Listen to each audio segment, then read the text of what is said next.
today, which is unbelievable. Rob made Rob. He's testing the reader system. All right, Susan Trevarthen, I think I got your name properly. Would you come forward, please? I'll let our esteemed attorney, Wayne Cobbett, introduce you and go from there. Well, Susan Trevarthen represented the city in the appeal of the short-term rental case, City of Vero Beach versus Carroll. That was before the Circuit Court Appellate Division, and she's here to report on that and potential discussion of going forward. Thank you, Mr. Mayor, council members. Good morning. Susan Trevarthen, Weiss Rhoda Helfman on behalf of the city.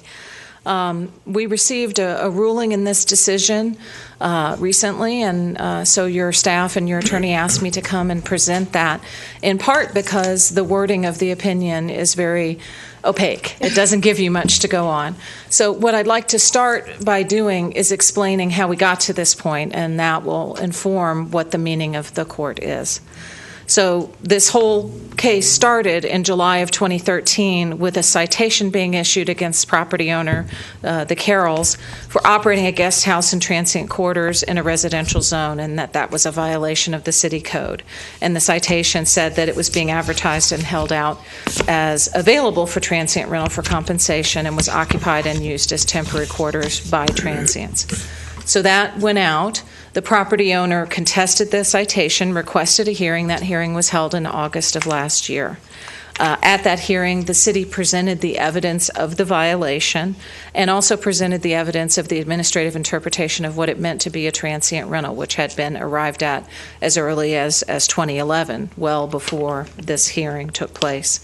The property owner admitted the violation in the code proceeding, but contended that the code was vague and unenforceable, and that the Code Enforcement Board should disregard the interpretation of what the word transient means.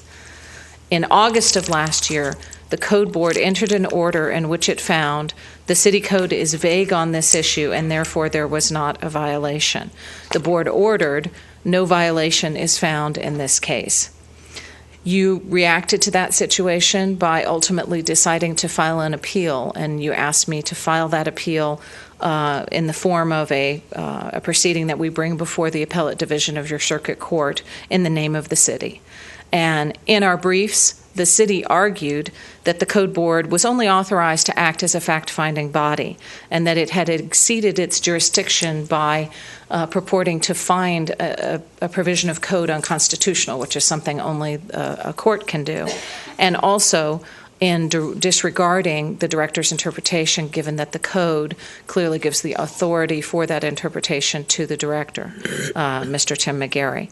Also, we argued in those briefs that the code itself was not vague and unenforceable. In September, there was oral argument in this case, and then on September 24th, we received a written opinion from the appellate division. And this opinion took the form of what's called a per curiam affirmed.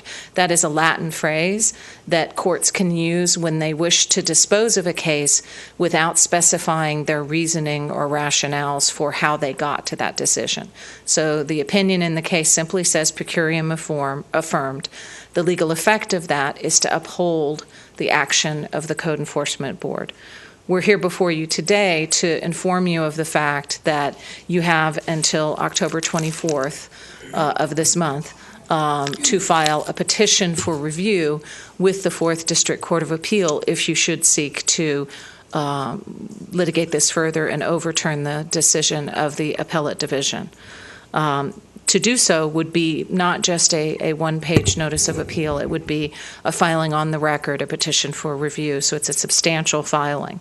And so that's how we got to today. That's what the court has decided, and that's what I'm here to tell you. Questions, Joanne? Ms. Turner, by all means. Good morning. Good morning. Yes, I had spoken with you earlier. You had given me a date of October the 9th that we would have to take action. We now have until the 24th?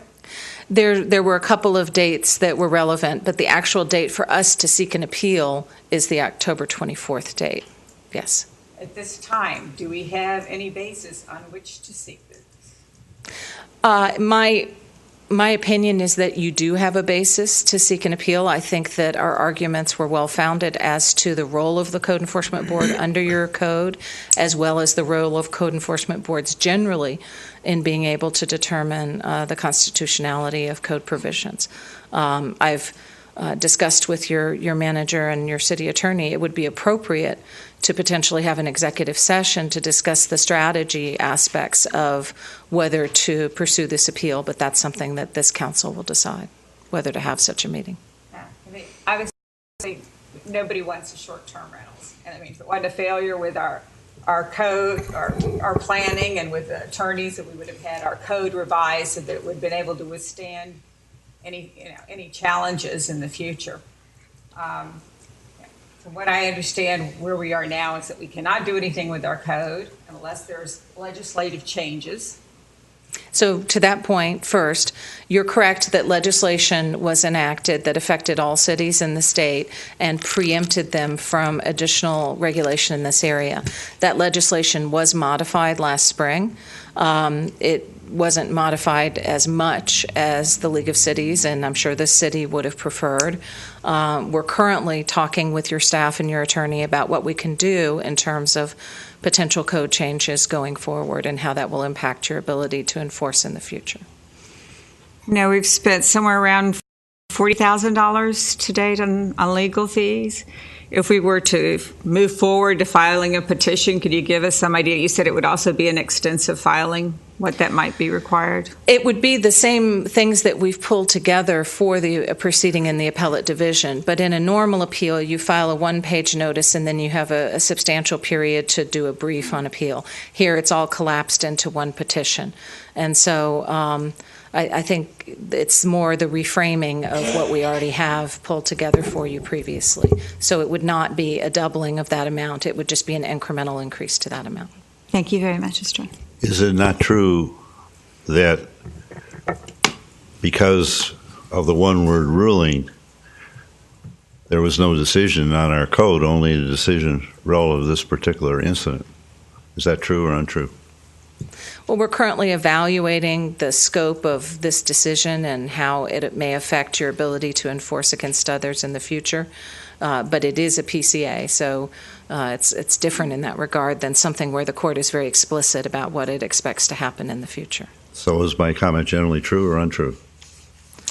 I think there's an argument that could be made about the limited scope of the decision. So that is a factor that you could consider in deciding whether to proceed with an appeal. Do you have a feeling for the probability of success if we appeal? I think that the basic principle of our argument is sound.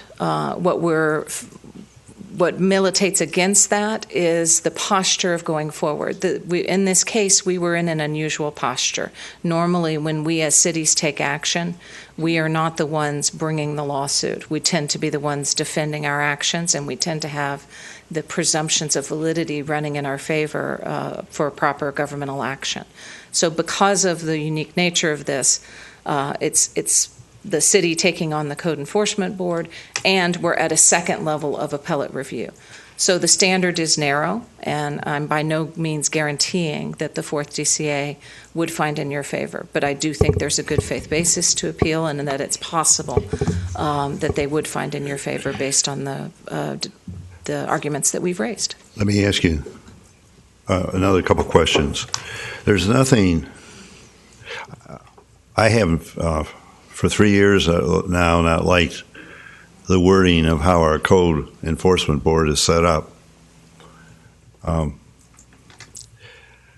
We've crossed over that water. In fact, I wanted to do it with a magistrate rather than a board. Be that as it may, no matter what, is there anything that prohibits us from changing the rules of the Code Enforcement Board? Let me put it to you a different way. We had committees in the companies I worked for, Unilever and so on, and I was on the committees usually.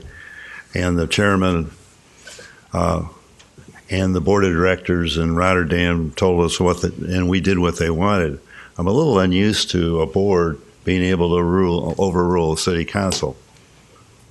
So is Understood. there anything prohibits us from changing the words in those documents? The answer is no, because the way your code enforcement board is set up, the way it operates, all those rules, they have nothing to do with the preemption over vacation rentals. It's a generalized change to a complete area of function of your city. It has nothing to do particularly with the vacation rental preemption.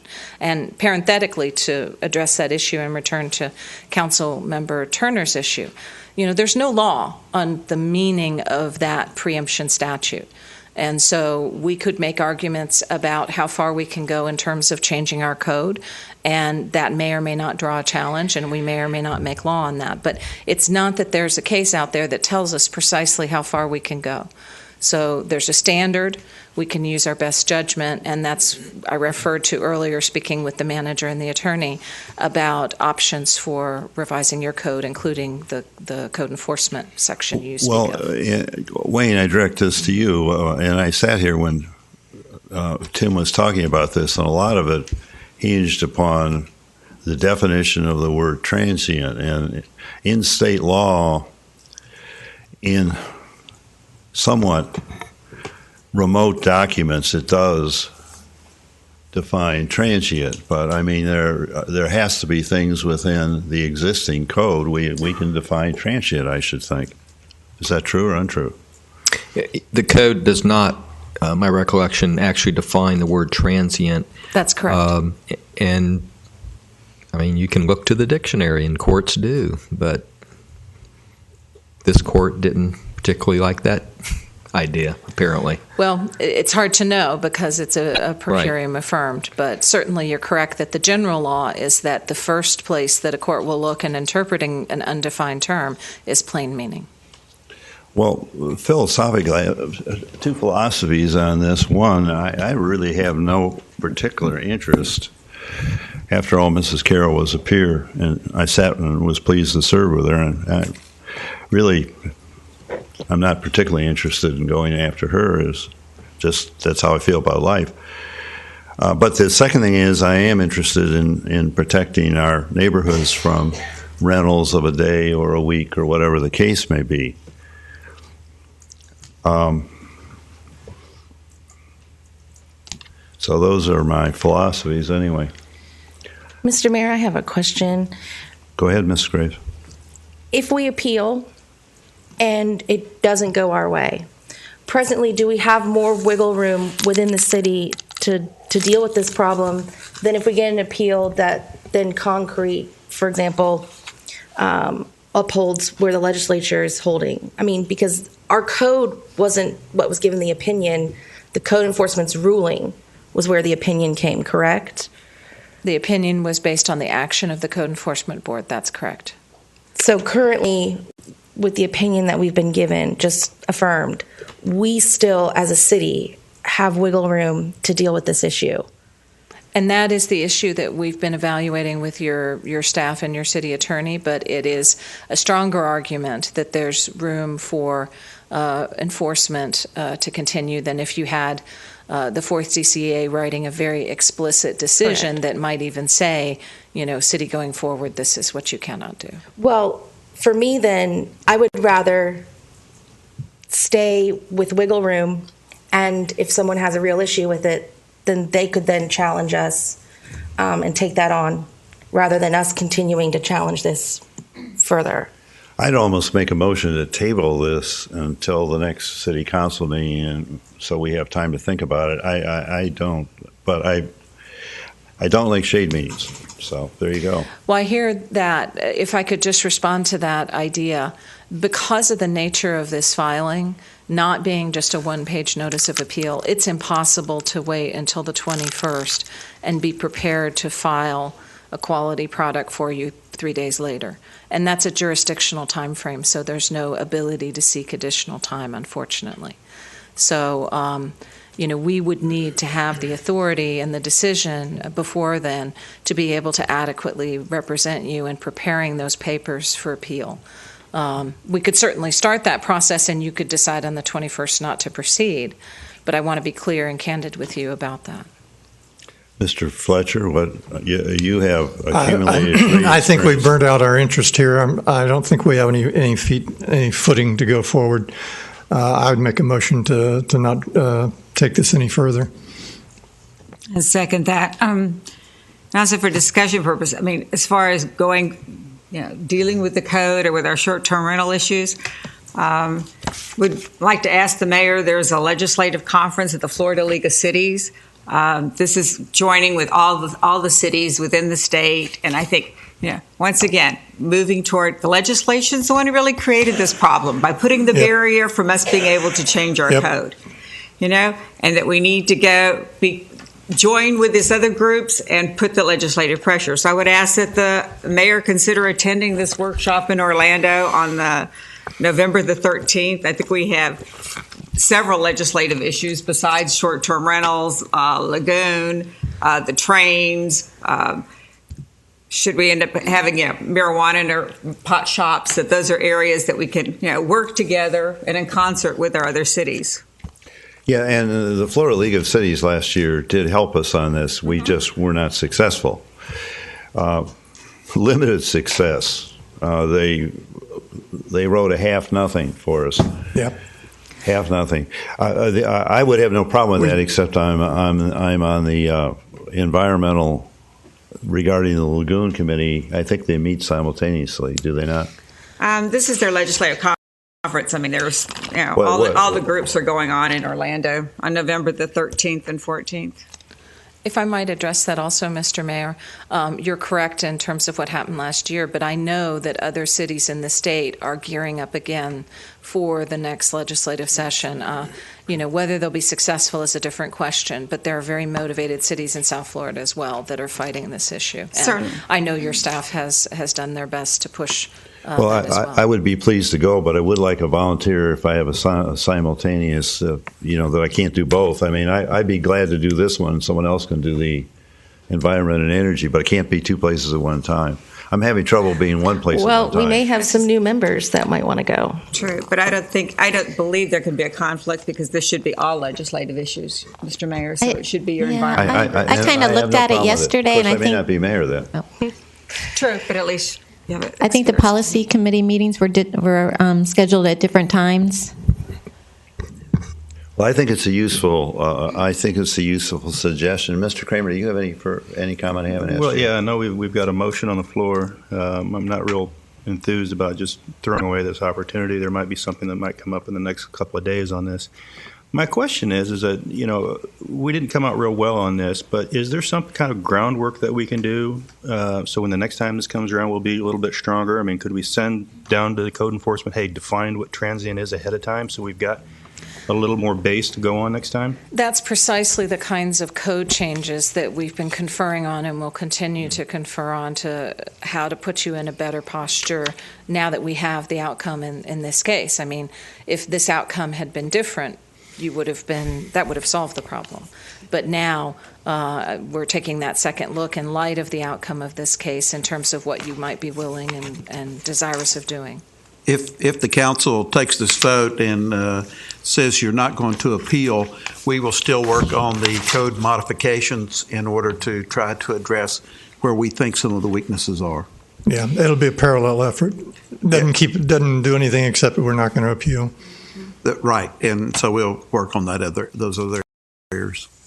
Already in the process. All right. Well, I guess any further comment? No. Comment from the public? Should we take public? Okay, I'll call the motion. I think it should be roll call.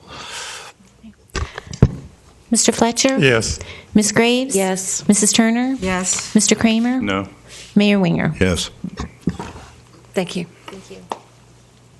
Thank you for your work. Thank you, Susan, and for the interfacing with staff through this process. Thank you. Helene, you waited a long time.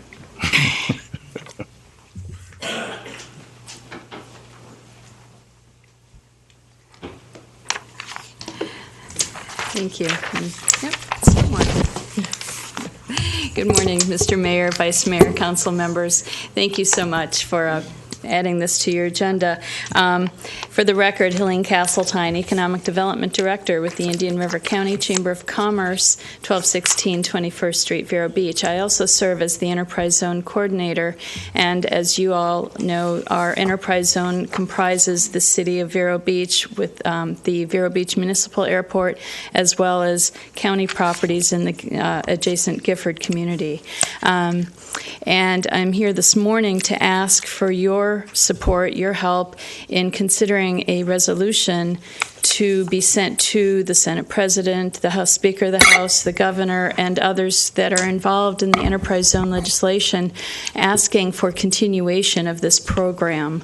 The Florida Enterprise Zone program is scheduled to be sunsetted, to go away on December 31st, 2015. If nothing is done, it will just no longer exist.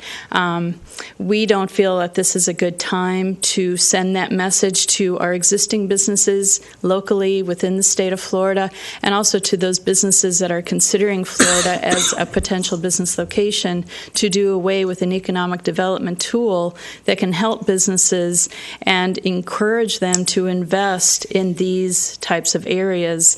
Typically, an enterprise zone has extremely high poverty and extremely high unemployment rates. Ours is no exception.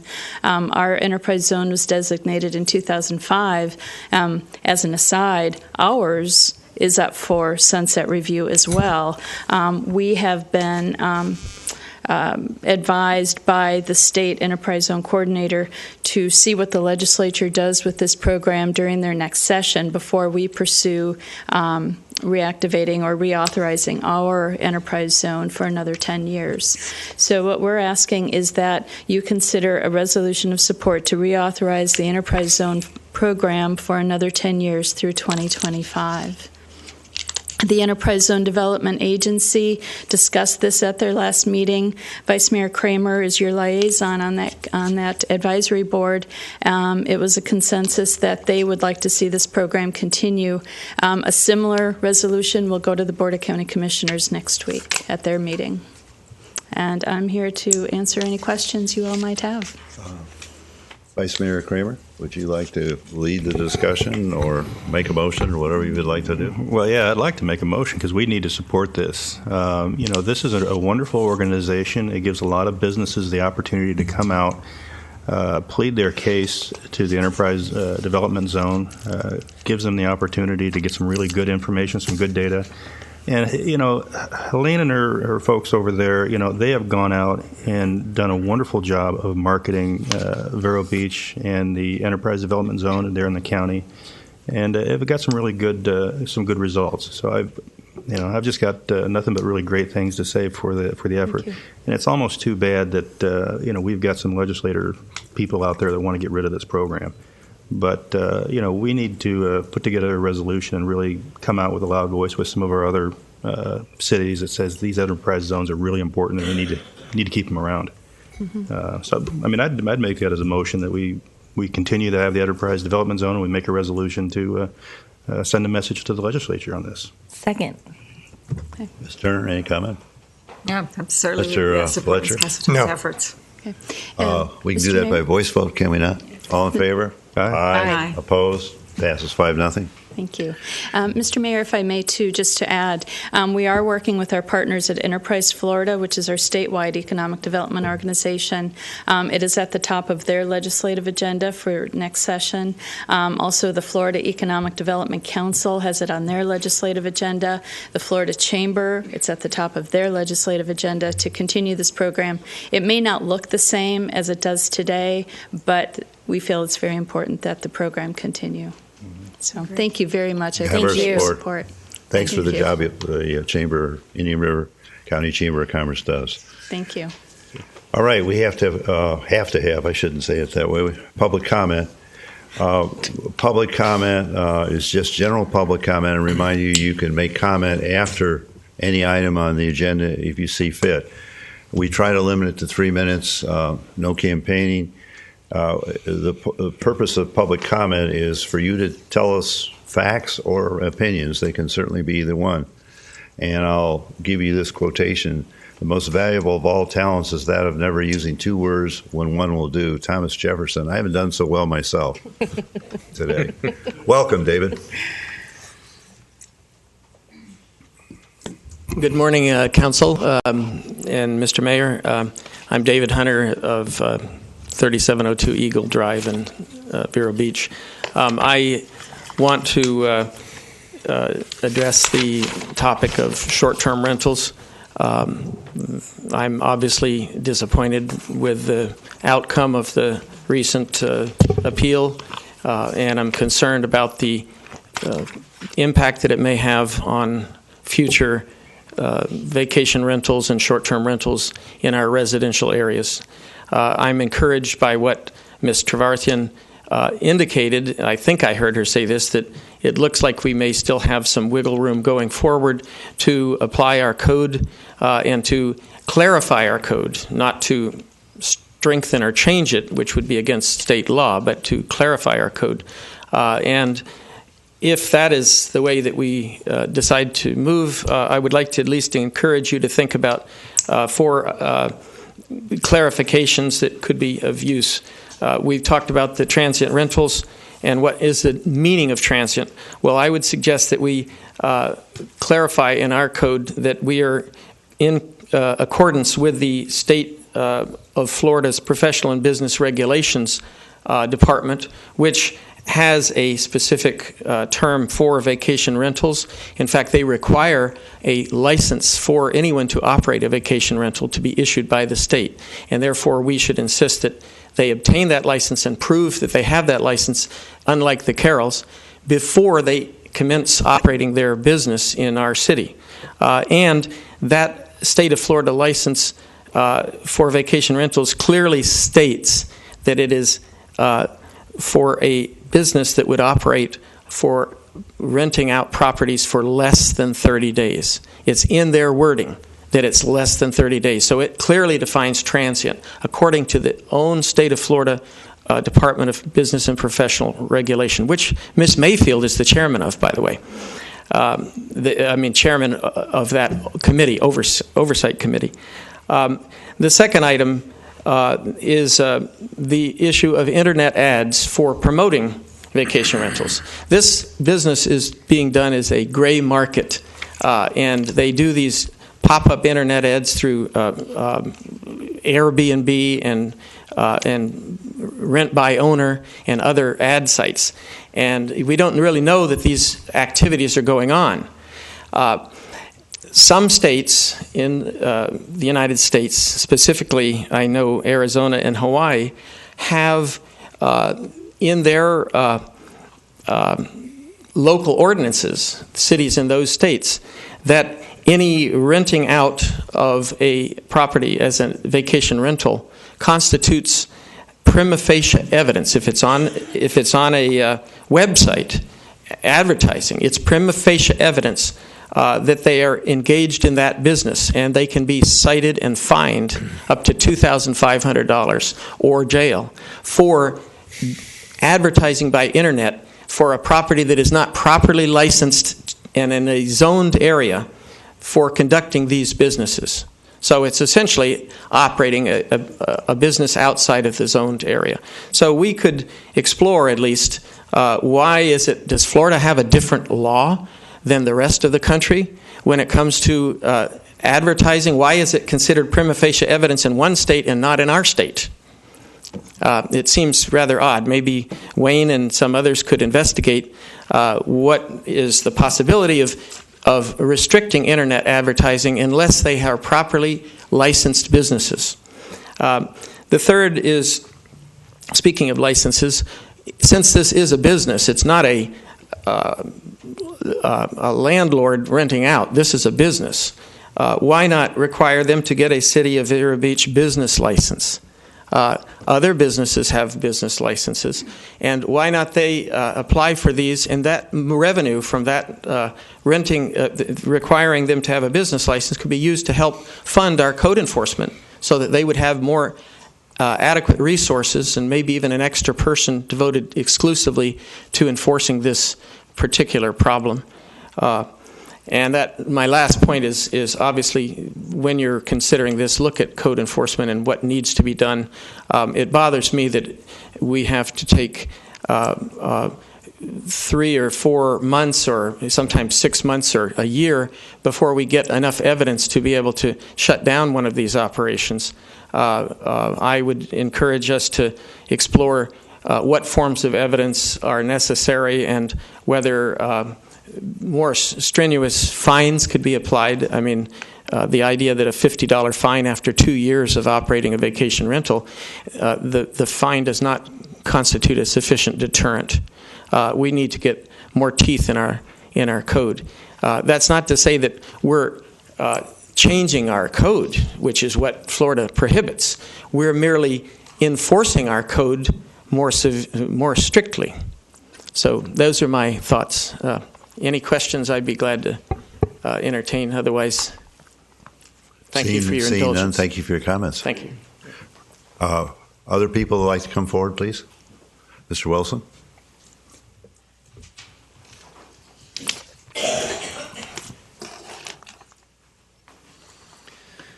Good morning, Council. My name is Charles Wilson, and despite Mr. Schuman's crack reporting, I do live at 2134 18th Avenue in the city of Vero Beach and have for quite some time. It's a good thing that this is Mental Illness Awareness Week, and this is a perfect time and perfect place to discuss it. I understand you've been talking for now almost 2 hours, and I get 3 minutes, so we'll give it a try. So I have really 3 questions. The first is to the city manager. A citizen approached me over the last week or so and told me that they'd been notified that they're being laid off from the power plant. Are there current layoffs on January 1st? Is that true, or is there any plan for doing that? No, sir, there is no layoffs. Thank you. I need to be able to tell them. Well, now that's subject to change depending on what roles we're doing, because we are realigning shifts at the power plant.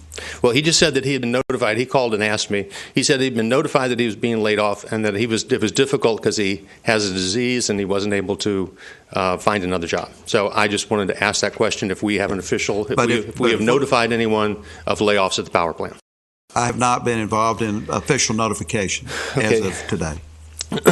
The second thing, despite the political theater that we just saw, where the city council asks the attorney, are we doing everything we can? And the attorney dutifully says, absolutely, y'all have done everything you possibly can to do this. It's increasingly aware that the bill is coming due now for the behavior that we've seen over the last 2 years.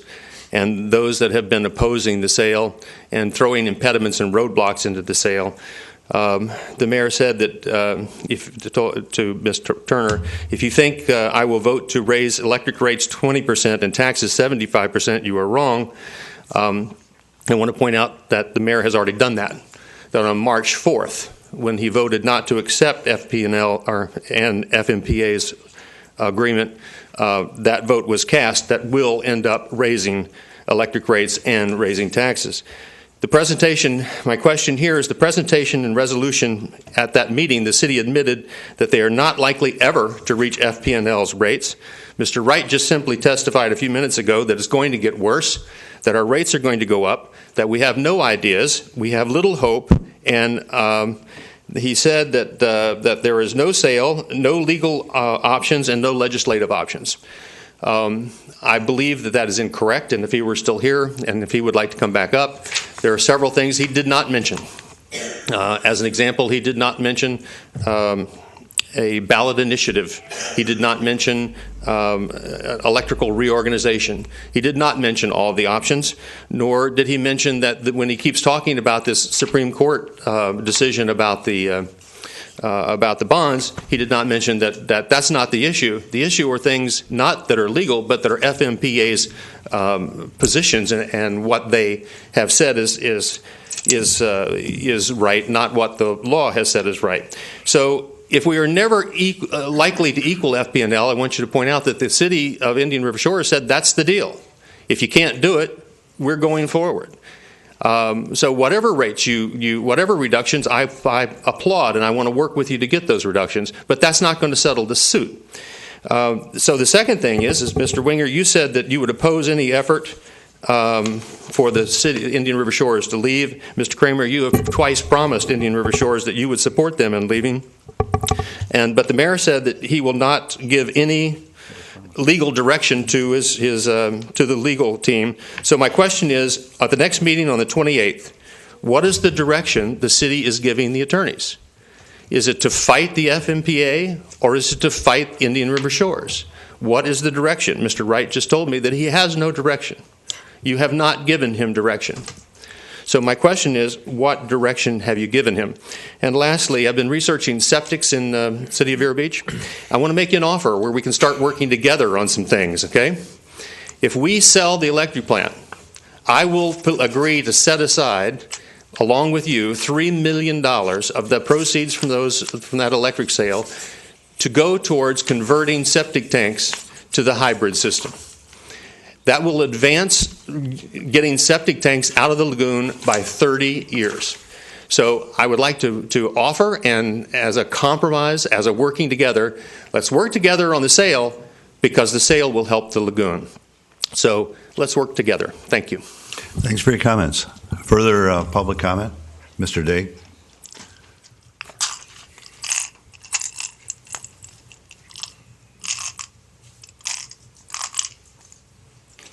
Good morning, Mr. Mayor. Good morning, Council. For the record, Ken Daig, 1846 21st Avenue.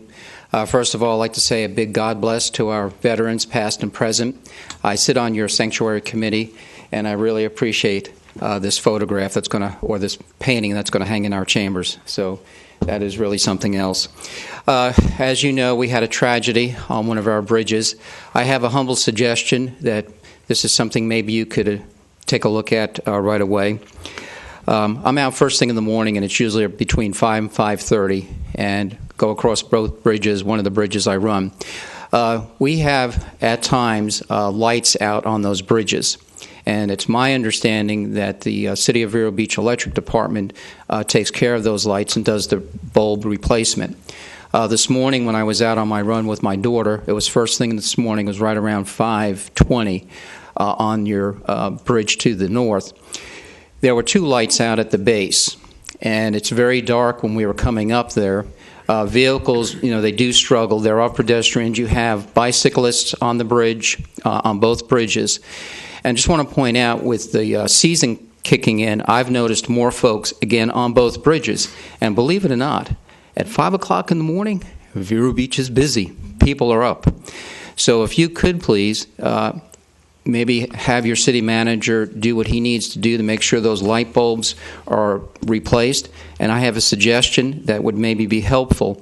In the morning, when there's shift changes with your police department, maybe they could look as they're driving over the bridge a little bit, notice which lights are out, and maybe send a little email over to the T&D department. That's a suggestion. It would be helpful. It's something that you guys could maybe do, right away to help us out. Thanks. Mr. O'Connor, any comment? Sir, we do. The police department, in some cases, does notify us of street lights out, and we do change out the lights. So we will look at the two at the base of 60. Thank you. Further public comment? Seeing none, I'll close public comment. Mr. Winger, I just want to make a comment. Go ahead. Charlie Wilson says that I have promised Indian River Shores that I'd make a motion to get them out. I've never promised that. In fact, I've even said that while we're under contract, we cannot do that because all the assets are pledged in that direction. But I think that, we've got to help the shores and do the best we can to make it come out for everybody equally. And I've tried to do that, and I'd be willing to go forward and look at that stuff, but we really can't go against the contract. Thank you for your comment. Any further comment? All right, move on to the consent agenda. Does anyone want to pull an item? Motion to approve. Second. Okay, all in favor? Aye. Opposed? None. Okay, it's 11:50. We probably can get 4A and B done. I don't know how far we'll get. You want to press on a bit? Let's press on. Okay. We are now moving to public hearings, and we have 4A and B, but I'm going to read B first. 4B is a resolution of the City of Vero Beach, Florida, approving the transmittal to the State of Florida Department of Economic Opportunity of a proposed ordinance amending the text of the land use element of Vero Beach Comprehensive Plan, providing for conflict and severability, providing for an effective date requested by the Planning and Development Director. The second one, I believe we can vote them at the same time, is an ordinance of the City of Vero Beach, Florida, amending the text of the land use element of the Vero Beach Comprehensive Plan to include an objective and policies for the original town neighborhood and technical Appendix 4, providing for conflict and severability, for providing for an effective date, requesting by the Planning and Development Director. Now, Mrs. Bach, these are if for a enacted here, they transmittal go hearing? forward. Is that correct? Yes, sir. They're for a transmittal hearing. Beg your pardon? They're for a transmittal hearing to go. We'll come back after we get replies from the state. Right, tonight. It'll be tonight by the time this is over, the way we're going. I'm sorry. For the record, I'm Tim McGarry, the Director of Planning and Development. Yes, this is a transmittal hearing, meaning you're not adopting the ordinance. The ordinance is being sent to the Department of Economic Opportunity for review before you would come back to you for final approval, adoption. And I think, did I miss it, that the title in our resolution, we had the Florida Department of Economic Development, we've changed that, so on that. Let me give you a little background on this, because a lot of work's been done on this, and I think it's worth everyone in the audience to hear that and for you all to know that. It all started back in 2005 with the vision plan, which called for specific conservation stabilization strategies for our neighborhoods to protect them from encroaching and to enhance them. In 2008, we had a historic resource update of Ridgetown, Osceola Park. It pointed out all the historic resources in these two historic neighborhoods. The Ridgetown Neighborhood Enhancement Strategies were done in 2009, and that was at the request of the Ridgetown neighborhood. And we worked with them in coming up with that strategies. In 2010, we had the Vero Beach Evaluation Appraisal Report. Those are updates to the comp plan that basically went into a little more detail, and part of that stated that the city should set up specific policies and strategies for its individual neighborhoods, and Ridgetown is the first one that has been done. That followed 2012 with a white paper, and this basically was a background on the issues in that neighborhood. And it was revised a couple times through the process as more information became available. We followed that with Planning and Zoning Board workshops. The Planning and Zoning Board, one of those involved the community at a meeting. The biggest workshop came in March of 15th of this year, and we had a very good attendance at that. And it was an interesting workshop in that we did some major changes into where we were going in that, and I think I'll point that out a little later in this presentation, is that we try to bring more incentives into the play rather than emphasizing the regulatory side of that on these issues. The final Planning and Zoning Board workshop was on May 15, 2014. I went over the changes that we had proposed, and there were some substantive changes from the workshop draft, and that went to public hearing in August 21st, and that was recommended for approval by the Planning and Zoning Board. The ordinance itself has an Exhibit A, which has the new section 1.4.20, residential strategies, and this sets up a section in the comp plan for handling residential policies and objectives. There's a new objective 12, and that's for Ridgetown neighborhood, and then we have supporting policies that are also in there. We also have a new figure which identifies the original town neighborhood, and I will show you that in our presentation. Exhibit B is the technical support document. Basically, that was the white paper that we've modified to be the data and analysis for all this. And why it isn't in the comp plan is the comp plan's got to be totally revised, and the easiest way, which we did before, is just put an appendix in until we get back to make all the changes needed in the comp plan this upcoming year. The major issues in the Ridgetown, first was the encroachment of disruptive conditional uses and non-residential uses. And I think we pointed out that the conditional uses of expand, replace residential development south of 22nd up to south of 22nd Street and north of 25th Street. In fact, 46% of all properties occupied by conditional uses. These are institutional and governmental uses. There have been a loss of residents and fragmenting of the residential areas. Since 1970, we've estimated over 70 single-family houses have been removed. And when I show you the map, you'll see there's been fragmentation of segregating the neighborhood. There's need for residential fill and increased residential development. Although RM 1012 allows 10 units an acre, many of the properties are non-conforming. Very difficult to infill or redevelop those properties without having severe restrictions on that. And it's clear the population has fallen below 400. You need more people. You need to have a stable residential base to really protect and make that a viable neighborhood. And part of that is getting more reinvestment, private reinvestment in there, and that's why we're focusing on some strategies, particularly on the regulatory side, to see what we can provide some opportunities for private developers to come in there and do something without destroying the character of the neighborhood. It's a balancing act. I don't think the neighborhood in the long term is going to be viable unless other things can be done for that neighborhood. Preservation of the historic gridiron streets and alleyways, as you can see on the map, several of the streets in that area have been vacated to institutional use. That kind of splits up the continuity and the connections within that neighborhood. And I think the gridiron pattern is the bones of the community, and when you start disrupting that, you have some unforeseen adverse impacts on the neighborhood. Also, the preservation of historic residential structures. 80 properties were identified as eligible for historic designation in the original town neighborhood.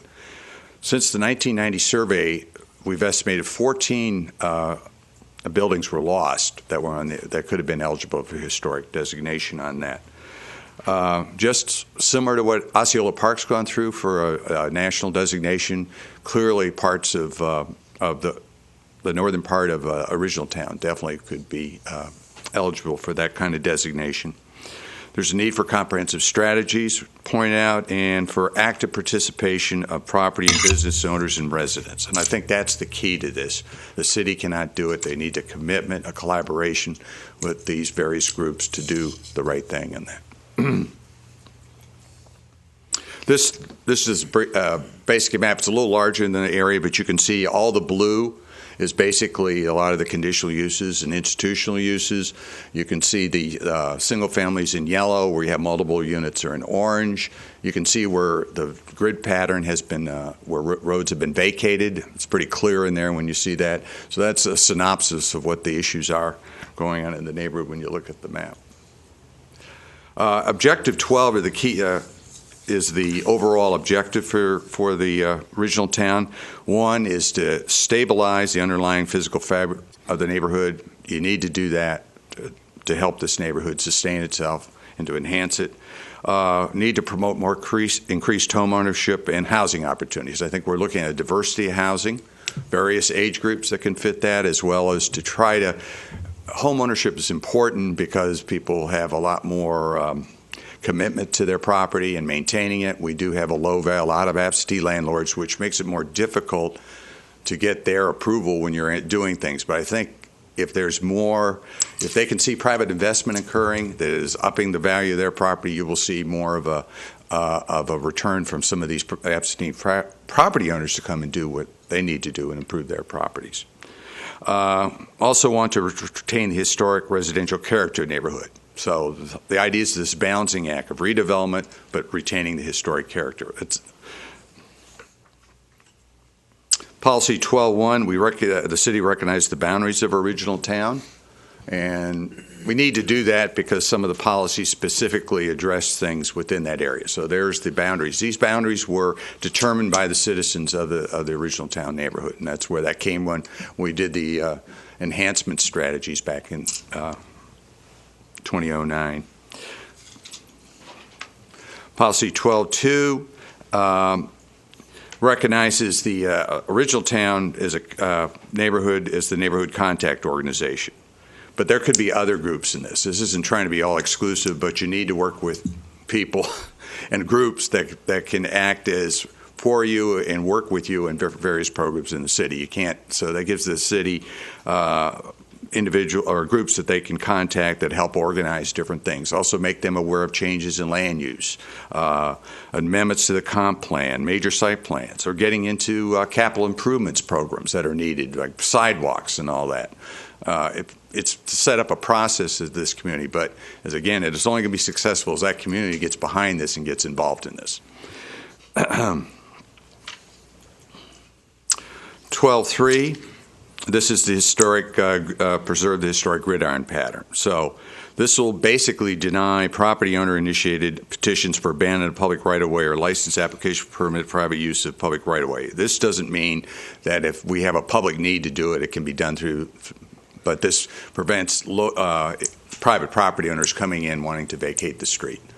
So that will try to retain the historic grid pattern. We looked at the change in zoning, and rather than just an out-and-out prohibition on certain things, we've added a couple conditions to that zoning, which have to be met. They need a substantial competent evidence to meet that, and we have things on change in circumstance has to be shown, and that won't adversely affect the viability of remaining residential units.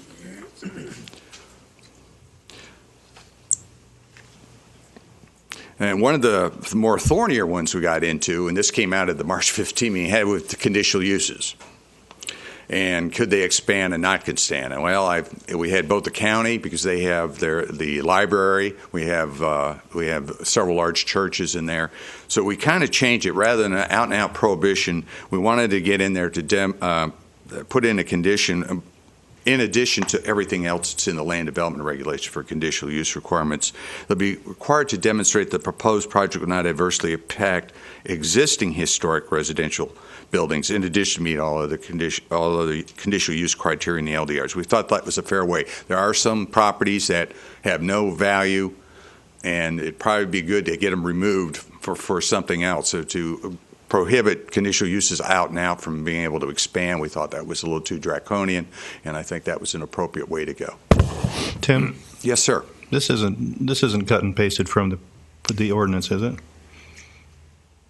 I mean, this is just your presentation. I'm just seeing some spelling. Oh, no. This would be Tim McGarry doing it quick on the slide. I did not copy these, so if there are some spelling mistakes in here, it shouldn't be from the ordinance. Well, do me a favor. I know you got LDRS, but if you could just tell us what those mean when you hit. Oh, I'm sorry. That's we don't. Okay, that's land development regulations. Yeah, okay, I apologize. I shouldn't be using acronyms, but I was trying to cut so you didn't have the worst thing about PowerPoints is somebody puts a lot of writing on there, and I'm trying to avoid that with 12.6 and this is very important, and this is going to be tough to do because of the constraints on staffing. But I think that we're looking at the staff preparing a report by the 15th of July that identifies specific regulatory changes to encourage and facilitate compatible residential infill development and redevelopment. And we identify a bunch of things that could be looked at, everything from overlay districts to residential group projects, which is similar to the commercial group project that the Hampton Inn is, that you would look at as for commercial buildings on a site. I think you can do a lot of groupings of even single family on a site that you wouldn't know they're you would know they're single family, but it wouldn't be out of character with the neighborhood. Also, a residential infill overlay district, conservation or neighborhood stabilization district, and we'll look at transfer development rights. I've got to look at this.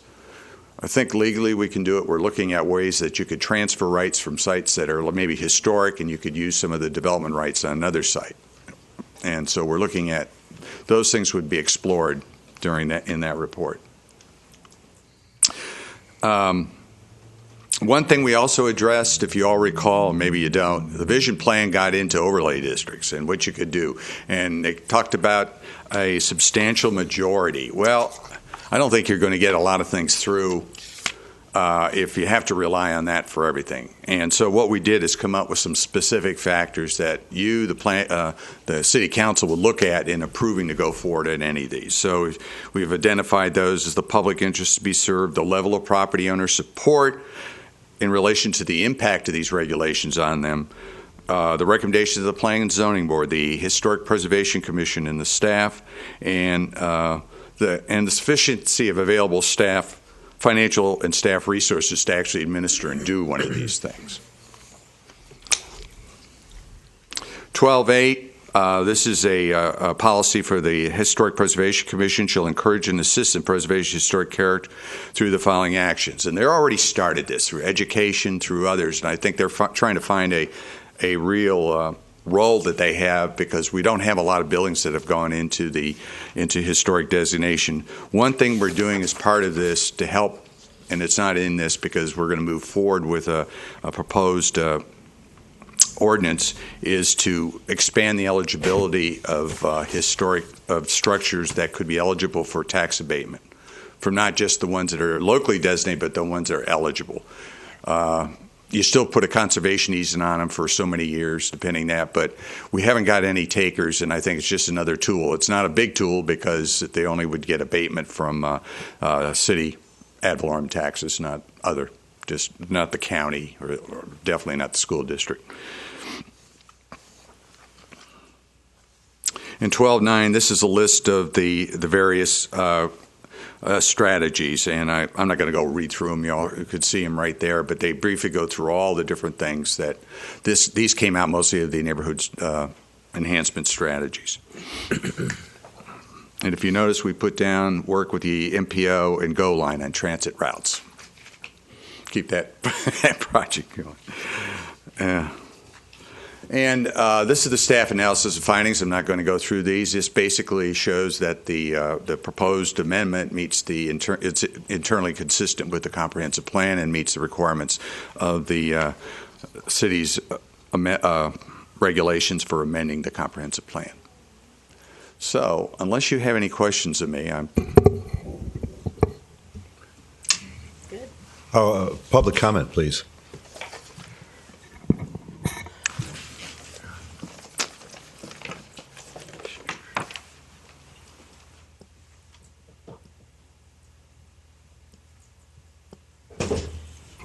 Good morning, City Council. Linda Hillman, 2315 18th Avenue. I apologize for all the coughing. I have a bad cold, so excuse me. First, I want to thank Reverend Neal and Mr. Waddell for appearing. It's good to see them here. The neighborhood has worked very hard, along with Tim McGarry and the church, to get it to where it is, and we're very pleased with what is going on in our neighborhood with the activity at the church that we don't even know is existing most of the time now, and that's wonderful, and we really appreciate it. To go over everything, Tim, from 2005, he neglected 2007, our huge community meeting at the community church, where at the community center, where we met with city council, the city's planning director, just about every staff member was present. 2008, 9, 10, 12, 13, 14. We have been going at this for quite a long time. Original Town wants to retain what we have. The residents that own their home are proud of what they have, and we're proud of where we've come.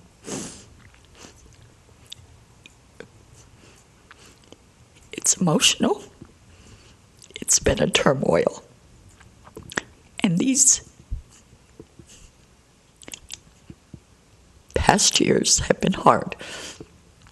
We finally have come to a resolution in our neighborhood, a calmness, a quietness, an acceptance that the people who own their homes have every right to be a part of that neighborhood as any other institution does. We are Original Town. We are proud of our homes. I will continue to fight for our neighborhood. I will continue to fight for code enforcement. And I will continue to help any institution in the neighborhood that needs to move forward.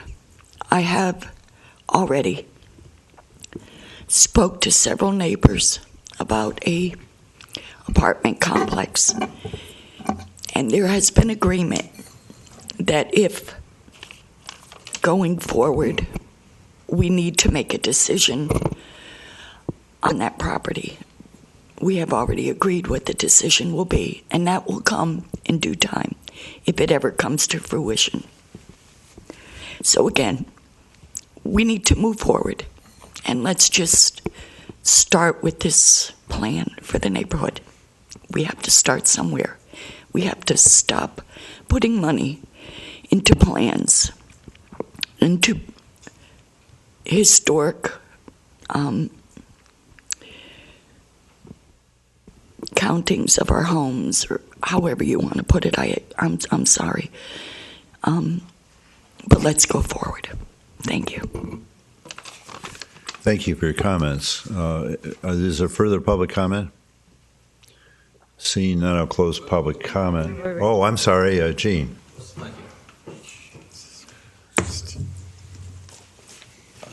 Gene Waddell. I am currently moderator of the community church. And it really is heartwarming to hear Linda say what she said, because we've tried very hard to be that good neighbor. You know, this is one of those situations where I don't know how much of this you know, but back when Riverside Theater was doing their renovation, and we wanted to do a renovation, that we came forward and said, well, look, while you're doing yours, you can use our facility, and while we're doing ours, we can use yours. And everybody agreed on that. Just so happens they did theirs first, and consequently, we kind of got tarred and feathered because of that, because the semis with sets in the middle of the night tearing down and setting up and all that, and we kind of got to be known as a bad neighbor. And we took very drastic steps at that point to make amends with the neighbors, and I'm glad, Linda, that everybody recognizes that, and because we put a lot of effort into that. If there's anybody that is wants to be preservative of original town, it's the community church. The community church was started in 1924, and it was probably one of the first buildings. There might be some homes there that could prove their existence back to 1924, but I doubt many. But the community church was there all the way back. Tim may be able to answer this. I'm a little confused because the resolution says that this will all be adopted when the state issues their approval. Is there no other meeting to come back here? There'll be a public hearing scheduled back here. After that?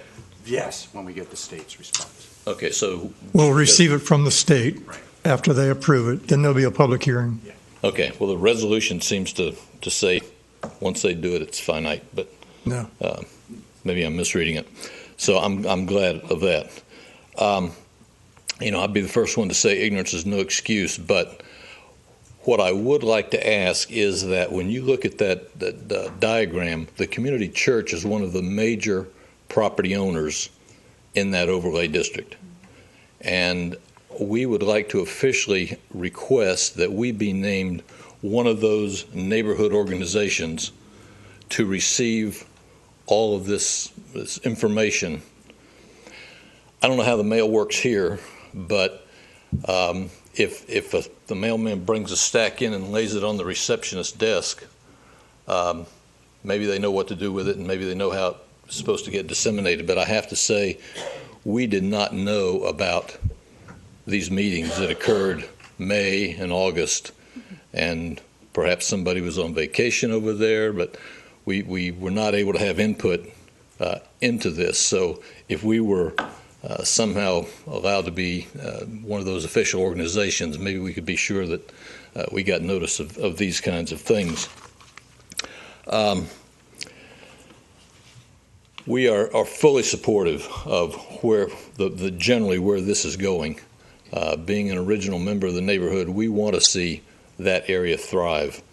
And we work with them now. We want to continue to work with them. But as a private property owner, since we weren't at those meetings, some of this hit us kind of cold, and we would still like to preserve some time to digest all those different items that Tim pointed out, to see what kind of effect they would have on us as a private property owner.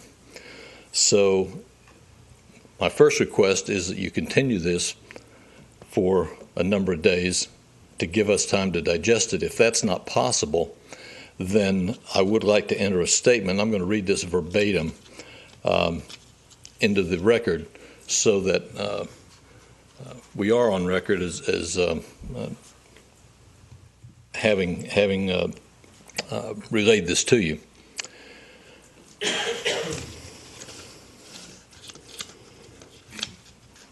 Tammy, I have a copy for you when it's... We're still in the process of reviewing the amendments to the comprehensive plan, which are proposed for transmittal to the Department of Economic Opportunity. Based on our initial review, the version of the amendment currently proposed is much improved over what was initially proposed, and we applaud staff on the clarity of the new language as it relates to accomplishing the stated goals of a viable residential neighborhood focused on preserving historic character of the neighborhood and homes. As you know, the comprehensive plan is the most significant planning document for any city, and changes to it have long-term implications for city residents and business and for our operations at the community church. We understand the amendments are not to be taken lightly and are therefore focused on analyzing the potential impacts of the proposed amendment on the community church through the long term. As you can imagine, this takes some time, and we're still in the process of performing the analysis. We understand the amendment will return to the city for hearings before adoption, and would like to ensure that revisions may be proposed prior to final action being taken by the City Council. If this is not the case, we would ask this body to postpone the sending of the amendment to the FLDOE to allow some limited additional time for us to work with staff and the neighborhood on clarifying language. And as our mission as a house of worship, our mission is to continue to meet the needs of our community as called by Christ. We are very interested and anxious to help this neighborhood revive itself, and we will do everything possible to work with them, and we just hope that we have the opportunity to have some additional kind of input after we have a chance to review this. Thank you, Mr. Waddell. Tim, yes, sir. How final does this thing come when it goes? Oh, no, you can make other changes to it when it comes back. I mean, we could also table it for 2 weeks for all the difference it makes. They'll still have Slows us time down, yeah. They'll still have time to review it while it's at Yeah, state. it's it's going to be take 30 40 days to. Yeah, it'd be at least 45 days probably if you're from the state. Okay, I'm happy with your answer. Right. If you're happy with it. If Linda's happy with it. Just for the record, Mr. Gary, could you please go through the steps of how, I know that we've been working on this original town. I think P&Z's reviewed it. Go over, the process of how long this has been going on. And I mean, each meeting is public notice, every hearing. Every meeting's public notice, and I thought I had made available to the church, I thought several months ago, this document, because there were changes. In fact, I talked to your, I forgot her name offhand, but I thought we had provided all this. But we do advertise everything. This had a full-page advertisement, and it's been in the paper, so we make it. We notice everybody on these kind of things. But you get individual notices, not necessarily, and I'd have to check if the community church, they may be on our mailing list. A lot of times we send the agenda that people want to be notified. If they're not, why don't you put them on? Yeah, we'll do that. I had no problem with that, to have them on that at all. So we can send this to the state and still accommodate the church's time. You could still accommodate. To I make think there's going to be comments plenty of time. and everything. Okay. I mean, there may not be any changes once we get into and look at it, but... So... Okay, can we move this forward then? Is there? Yeah, I'd make a motion to authorize transmittal to the state. I'll second it. We become an official. Roll call. Mr. Fletcher? Yes. Ms. Graves? Yes. Mrs. Turner? Yes. Mr. Kramer? Yes. Mayor Ware? Yes. Now, do we need one for the resolution? The ordinance. That was the resolution. Yeah, That's that's the ordinance. Yeah, you got it right. So then we need one for the ordinance. No. No. No, you had, you don't need it. You're just transmitting They're- the thing. You they're already fair. had you remember we already had first reading on it, so you read Yeah, the read ordinance. it. Okay. Okay, that moves us to 5, and it's now 12:20. So, what's the sense of City Council? I mean, some of these are going to take some time. I move for a break for lunch, please, Mr. Mayor. So, why don't we break to 1:30? Is that acceptable? Sounds great. Thank you. Okay, we're adjourned to 1:30.